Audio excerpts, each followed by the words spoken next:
জুলাই গণহত্যা ও মানবতা বিরোধী অপরাধের মামলায় ভারতে পলাতক সাবেক প্রধানমন্ত্রী শেখ হাসিনা, সাবেক স্বরাষ্ট্রমন্ত্রী আসাদুজ্জামান খান কামাল ও সাবেক আইজিপি চৌধুরী আব্দুল্লাহ আল মামুনের বিরুদ্ধে অভিযোগ গঠনের আদেশ আগামী 10 জুলাই দেয়া হবে।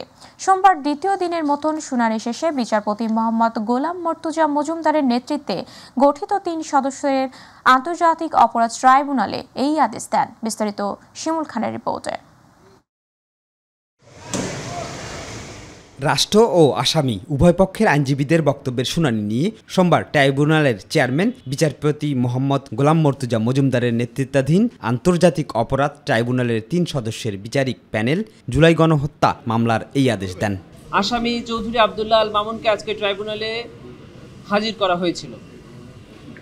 আগামী 10 জুলাই 2025 তারিখে অভিযোগ গঠনের শুনানির উপরে আদেশের জন্য দিন ধার্য করা হয়েছে। সেদিন অভিযোগ গঠন হবে কি হবে না এটি নির্ধারণ করবে ট্রাইব্যুনাল।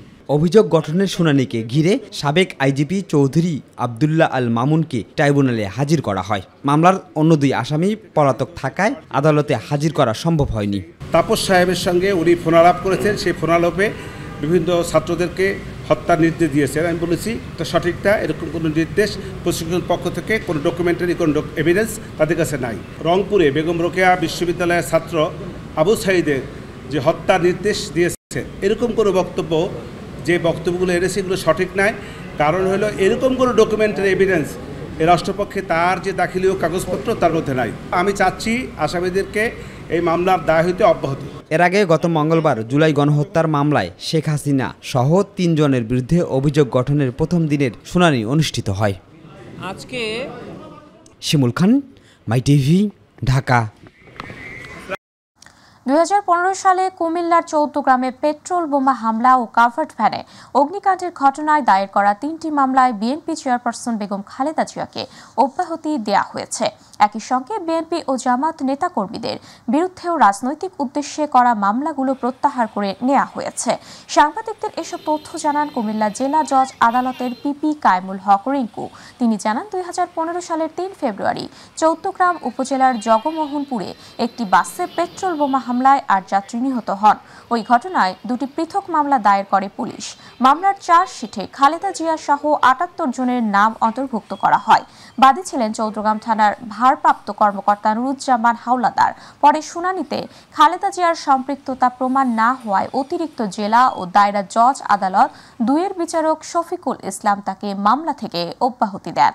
রাষ্ট্র যাচাই বাছাই করে দেখেছে যে এটা একটা পলিটিক্যাল মামলা, সেই কারণে বাকি আসামিদেরকে এই মামলার দায়ের থেকে এই মামলা রাষ্ট্র আর পরিচালনা করবে না এবং এই মামলা উইথড্রলের জন্য আমাদের কাছে চিঠি আসছে এবং সেই চিঠি আমরা জমা দিয়েছি এবং কোর্টও এটা অ্যাকসেপ্ট হয়েছে। এখন কুমিল্লায় বেগম জিয়া বা আমাদের জাতীয় নেতৃবৃন্দুর আর কোনো মামলা রইল না।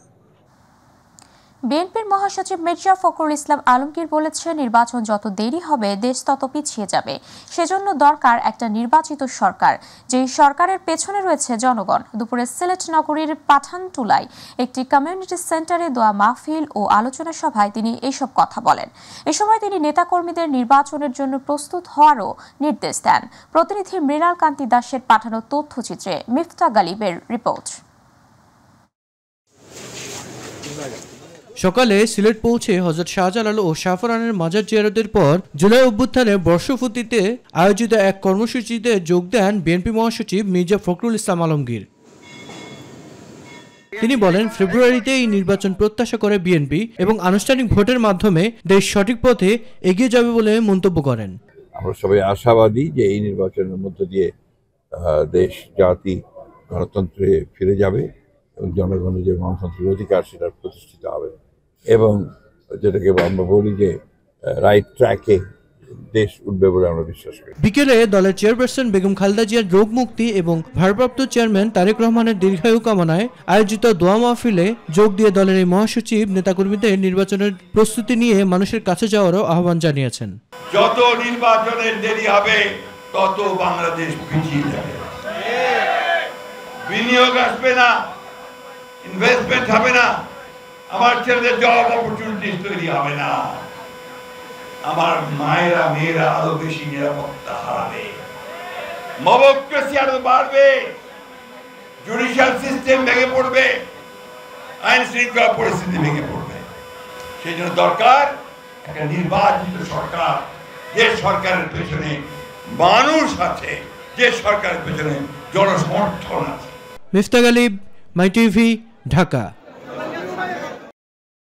জামাতে ইসলামী জাতীয় নির্বাচন পেছাতে চায় না, বরং নির্বাচনের সুষ্ঠু পরিবেশ চায় বলে মন্তব্য করেছেন দলটির সেক্রেটারি জেনারেল মিয়া গোলাম পরওয়ার।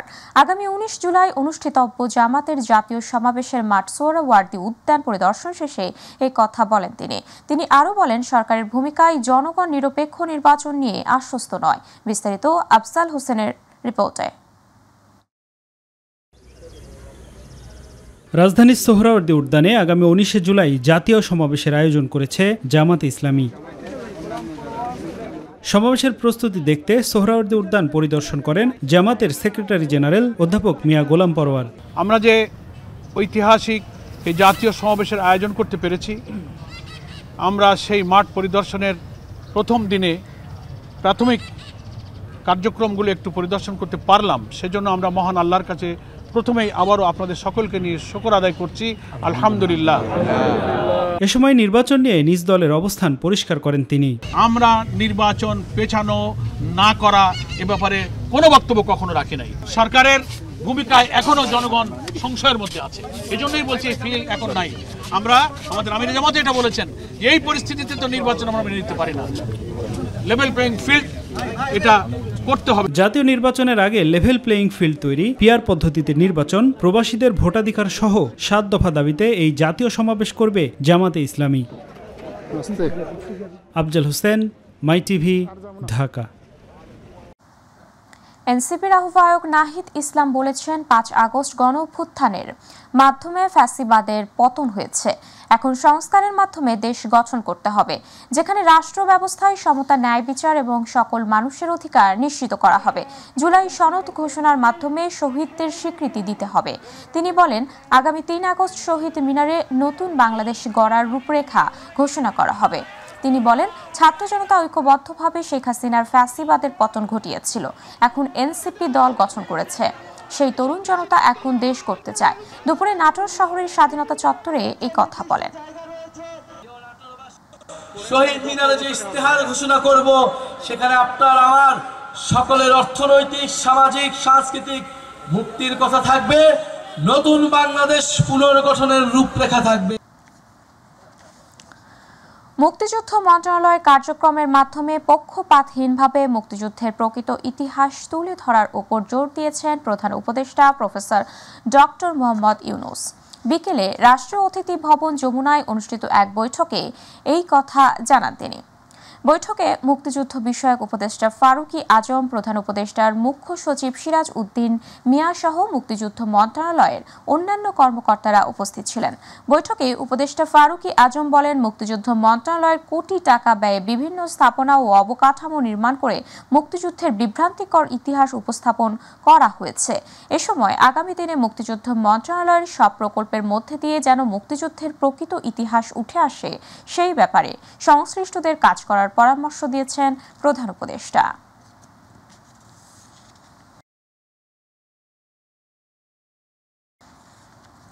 উপজেলা পর্যায়ে অধস্তন আদালত সম্প্রসারণের বিষয়ে ঐক্যমতে পৌঁছেছে রাজনৈতিক দলগুলো।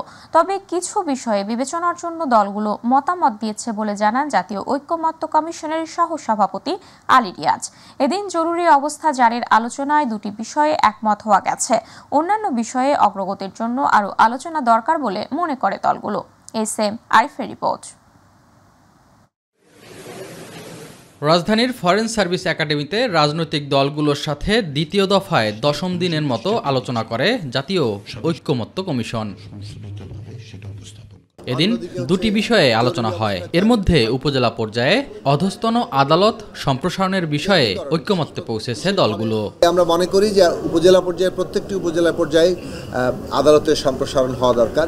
উপজেলার ব্যাপারে বলা হয়েছে সদর উপজেলা ব্যতীত বাকি সব উপজেলায় পর্যায়ক্রমে অধস্তনে আদালত স্থাপন করা হবে। সহকারী ম্যাজিস্ট্রেটদের সেখানে ব্যয়ের ক্ষেত্রে যে একটা সীমা, সেটি যদি এখানে উল্লেখ করা হয়নি, কিন্তু 40 থেকে 50 লাখ পর্যন্ত এই বিষয়টা নিয়ে সবাই আলোচনা করেছে এবং এই বিষয়টাতে পুরোপুরি একসময় উপজেলা পর্যায়ে অধস্থন আদালত চালু থাকলেও 91-এ ক্ষমতায় এসে বন্ধ করে দেয় বিএনপি। পুনরায় এই ব্যবস্থায় ফেরার ব্যাপারে ঐক্যমত্যের বিষয়ে প্রশ্নের উত্তর দেন দলটির স্থায়ী কমিটির সদস্য সালাউদ্দিন আহমেদ।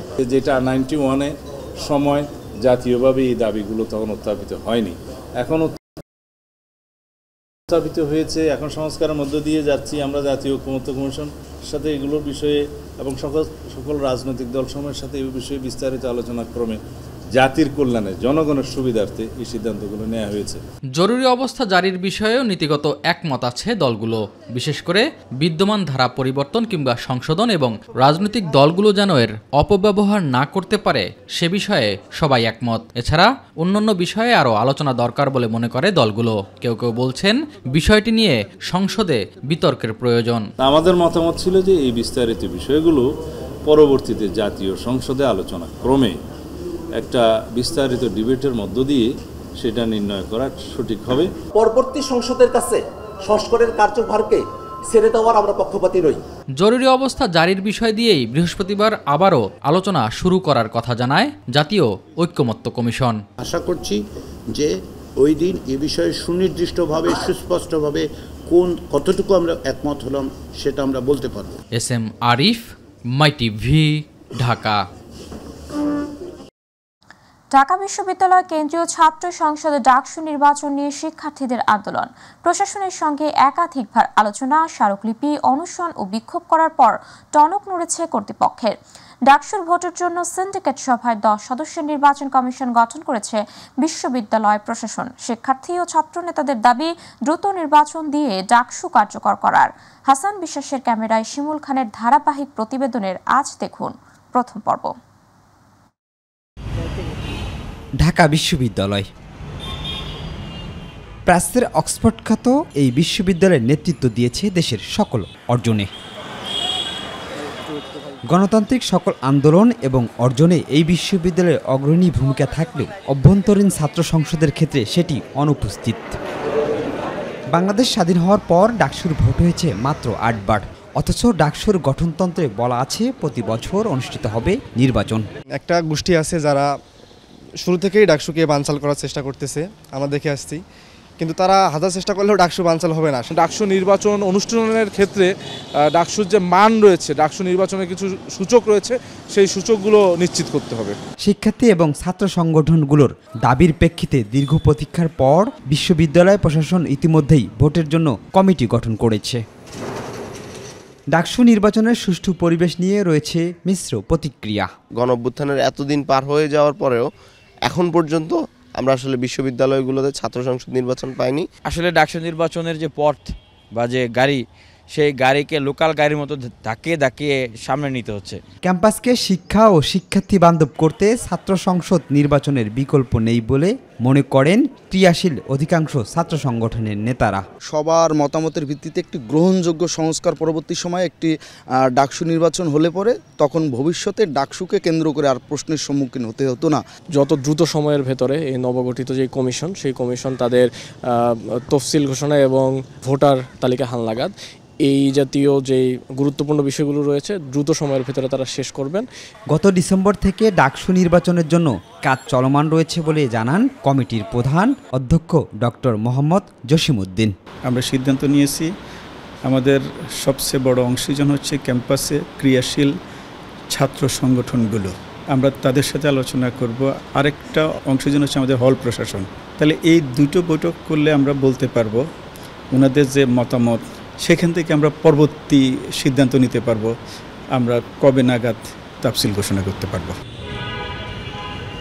সম্প্রতি সময়ে ডাকসু নির্বাচনের জন্য 10 সদস্য কমিটি করে ঢাকা বিশ্ববিদ্যালয় প্রশাসন।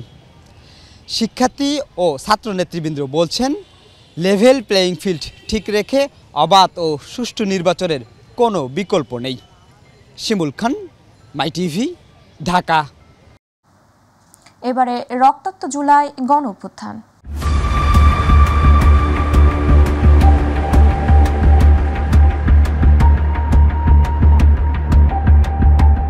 জুলাই জুলাই গণঅভ্যুত্থানে শহীদের বিচার সুনিশ্চিত করার মধ্যে দিয়ে নতুন বাংলাদেশ গড়ার লড়াই অব্যাহতভাবে চালিয়ে যেতে হবে বলে জানিয়েছেন স্থানীয় সরকার, পল্লী উন্নয়ন ও সমবায় উপদেষ্টা আসিফ মাহমুদ সজীব ভুঁইয়া।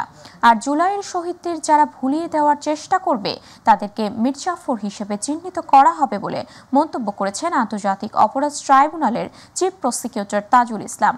রাজধানীর ধূপখোলায় শহীদ মেহেদি হাসান জুনায়েদ ও শহীদ শাহরিয়ার খান আনাস এর নামকৃত সড়ক চত্বর ও ফলক উন্মোচন অনুষ্ঠানে তারা এসব কথা বলেন। আরো জানাচ্ছেন জাহিদ আহমেদ বাবু। জুলাই গণ অভ্যুত্থানে 5 আগস্ট গণভবনের অভিমুখে মিছিলে অংশ নিয়ে পুলিশের গুলিতে চাংখারপুলের এই সড়কেই শহীদ হন আনাস ও জুনায়েদ নামের 2 শিক্ষার্থী। রাজধানীর গ্যান্ডারিয়ায় বসবাস করা শহীদ সেই 2 শিক্ষার্থীকে মনে রাখতেই ধূপখোলা মাঠের সড়কের দুপাশে শহীদ জুনায়েদ চত্বর ও আনাস ফলক উন্মোচন করেন স্থানীয় সরকার, পল্লী উন্নয়ন ও সমবায় উপদেষ্টা। জানান, যে লক্ষ্য নিয়ে জুলাই গণ অভ্যুত্থানে ছাত্র জনতা শহীদ হয়েছেন তাদের সেই স্বপ্ন বাস্তবায়নে তারা লড়াই চালিয়ে যাবে। আজন্ম লড়াই করতে হবে এই বাংলাদেশ যেন আমরা গড়তে পারি, এবং এই প্রক্রিয়ায় যেন আমরা আমাদের শহীদদের প্রত্যয়ের কথা মাথায় রেখে শহীদদের তারা ঠিক যেমন বাংলাদেশ চেয়েছিল এবং আগামীর বাংলাদেশে যেন আর কাউকে এভাবে জীবন দিতে না হয়। আনাস, জুনায়েদ, আবু সাইদ, মুগ্ধ, ওয়াসিম তাদেরকে স্মরণ করে যেন আমরা সবাই দেশবাসী একসাথে সফল হতে পারি। এ সময় আন্তর্জাতিক অপরাধ ট্রাইব্যুনালের চিফ প্রসিকিউটর তাজুল ইসলাম জানান, জুলাইয়ের চেতনা যারা মিলান করার চেষ্টা করবে তাদেরকে শতাব্দীর মির্জাফর হিসেবে চিহ্নিত করা হবে। জুলাইয়ের এই স্বপ্ন কোনো দিন ব্যর্থ হতে দেয়া যাবে না। এই শহীদদেরকে যারা ভুলিয়ে দেওয়ার চেষ্টা করবে, এই জুলাইকে যারা ভুলিয়ে দেওয়ার চেষ্টা করবে, এই জুলাইকে যারা ম্লান করার চেষ্টা করবে, এই জুলাইয়ের স্বপ্ন বাস্তবায়নের জন্য যারা বাধা হয়ে দাঁড়াবে, আমি মনে করি এই শতাব্দীর নব মির্জাফর হিসেবে তারা চিহ্নিত। আর জুলাই গণ অভ্যুত্থানে শহীদ হওয়া সন্তানের নামকৃত সড়ক প্রতিষ্ঠা পাওয়ায় অশ্রুসিক্ত বদনে শহীদ জুনায়েদের বাবা ও শহীদ আনাসের মা জানান, দেশের মানুষ যেন তাদের সন্তানের অবদানের কথা ভুলে না যায়। গেলাম মা, আজকে বিজয় হবে মা, 5 আগস্ট আজকে আমার ধরে রাখো না মা, তুমি আপুকে বলো না, আপু চেপে দিবে না আমাকে মা, তুমি আজকে আপুকে বলবা না, আমি যাচ্ছি আপুর কাছে বলবা না। আমরা চাই যে একটা যেই উদ্দেশ্য নিয়ে আমাদের সন্তান জীবন দিয়েছে সেই উদ্দেশ্যটা যেন সফল হয়, সেই বৈষম্য বিরোধী একটা ইনসাফ ভিত্তিক রাষ্ট্র যেন গঠন হয় এবং এর জন্য সবাই কাজ করে। জাহিদ আহমেদ বাবু, মাই টিভি, ঢাকা। ডেঙ্গু জ্বরে আক্রান্ত হয়ে গত 24 ঘন্টায় 3 জনের মৃত্যু হয়েছে। এ সময় আক্রান্তের সংখ্যা সর্বোচ্চ, হাসপাতালে ভর্তি হয়েছেন 492 জন রোগী। শনিবার সকাল 8টা থেকে রোববার সকাল 8টা পর্যন্ত একদিনে ডেঙ্গু আক্রান্তের নতুন এই রেকর্ড হয়েছে। নতুন 3 জন সহ এই নিয়ে চলতি বছরের 1 জানুয়ারি থেকে এখন পর্যন্ত ডেঙ্গুতে 48 জনের মৃত্যু হয়েছে। গত 24 ঘন্টায় ডেঙ্গু আক্রান্ত হয়ে হাসপাতালে ভর্তি হয়েছেন আরও 492 জন রোগী। এসব রোগীর মধ্যে সর্বোচ্চ 154 জন বরিশাল বিভাগে। সোমবার স্বাস্থ্য অধিদপ্তরের হেলথ এমার্জেন্সি অপারেশন সেন্টার ও কন্ট্রোল রুম থেকে পাঠানো এক সংবাদ বিজ্ঞপ্তিতে এই তথ্য জানানো হয়। দেশে গত 24 ঘন্টায় সরকারি হিসেবে 11 জনের শরীরে করোনা শনাক্ত হয়েছে। এ নিয়ে চলতি বছর এখন পর্যন্ত মোট 643 জনের করোনা শনাক্ত হয়েছে। সোমবার স্বাস্থ্য অধিদপ্তরের করোনা বিষয়ক নিয়মিত সংবাদ বিজ্ঞপ্তিতে এই তথ্য জানানো হয়। তবে গত 24 ঘন্টায় ভাইরাসটিতে কারো মৃত্যু হয়নি। এবছর এখন পর্যন্ত করোনায় 24 জন মারা গেছেন বলেও জানিয়েছে স্বাস্থ্য অধিদপ্তর। বিজ্ঞপ্তিতে বলা হয়, রোববার সকাল 8টা থেকে সোমবার সকাল 8টা পর্যন্ত 334টি নমুনা পরীক্ষায় 11 জনের করোনা শনাক্ত হয়েছে। চলতি বছরে করানো আক্রান্ত হয়ে এ পর্যন্ত 24 জন মারা গেছেন বলেও জানানো হয় স্বাস্থ্য অধিদপ্তরের বার্তায়।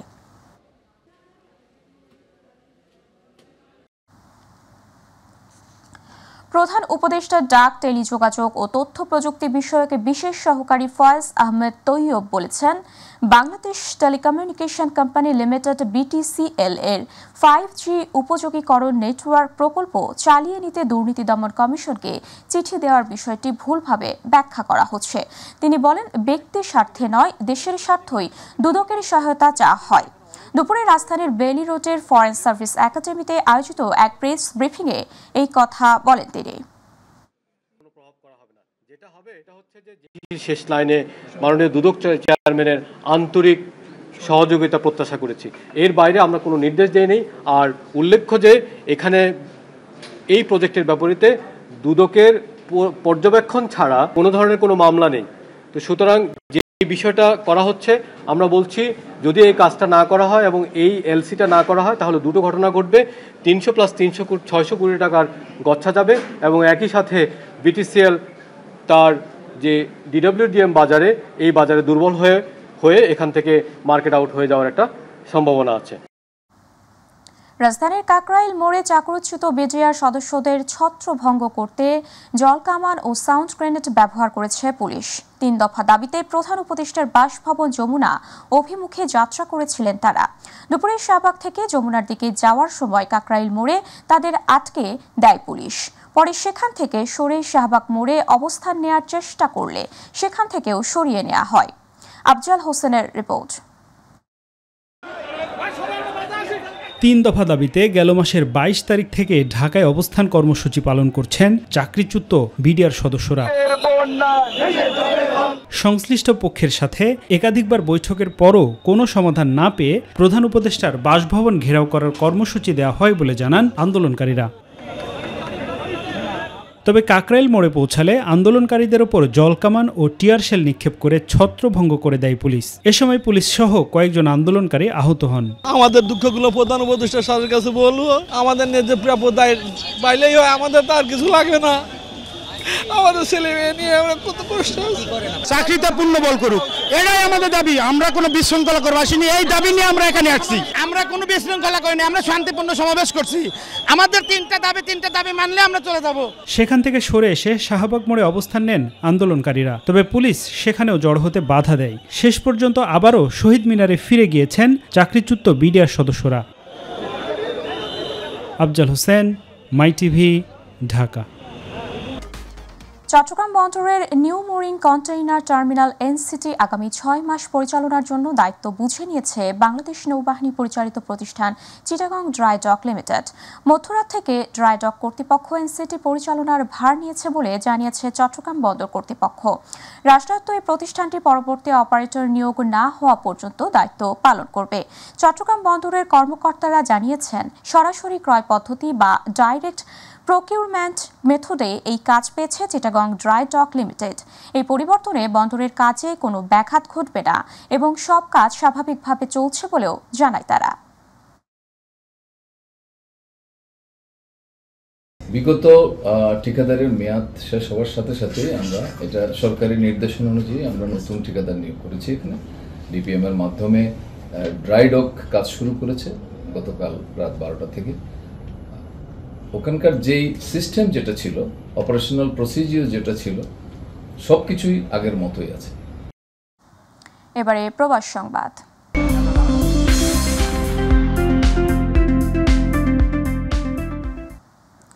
মালয়েশিয়ায় মাইটিভি চেয়ারম্যান ও ব্যবস্থাপনা পরিচালক নাসির উদ্দিন সাথীর মাতা ও মাইটিভির প্রতিষ্ঠাতা চেয়ারম্যান মরহুমা ওমেদা বেগমের 18তম মৃত্যুবার্ষিকী কোরআনখানি মিলাদ মাহফিল ও বিশেষ মোনাজাত অনুষ্ঠিত হয়েছে। রবিবার বাদ মাগরিব রাজধানী কুয়ালালামপুরের বুকিত বিনতাংয়ের বাংলাদেশি মসজিদে এই দোয়া মাহফিল অনুষ্ঠিত হয়। সূরা ইয়াসিন পাঠ করেন বুকিত বিনতাং মসজিদের খতিব মাওলানা আবু তাহের। বিশেষ মোনাজাত পরিচালনা করেন খতিব মাওলানা আনিসুর রহমান সাদ্দাম ও পবিত্র কোরআন তেলাওয়াত করেন খতিব হাফেজ জালাল উদ্দিন। মাহফিলে সভাপতিত্ব করেন মাইটিভির মালয়েশিয়া প্রতিনিধি আশরাফুল মামুন। এ সময় দোয়া মাহফিলে উপস্থিত ছিলেন বাংলাদেশ কমিউনিটি প্রেস ক্লাব মালয়েশিয়ার সভাপতি সাংবাদিক আমিনুল ইসলাম রতন, সাংবাদিক মোস্তফা ইমরান রাজু, সাংবাদিক জহিরুল ইসলাম হিরণ, সাংবাদিক কায়সার হামিদ হান্নান, সাংবাদিক শাকওয়াত হোসেন জনি। অনুষ্ঠানে মাইটিভি চেয়ারম্যান নাসির উদ্দিন সাথীর মমতাময়ী জননীর রুহের মাগফিরাত কামনায় বিশেষ মোনাজাত করা হয়।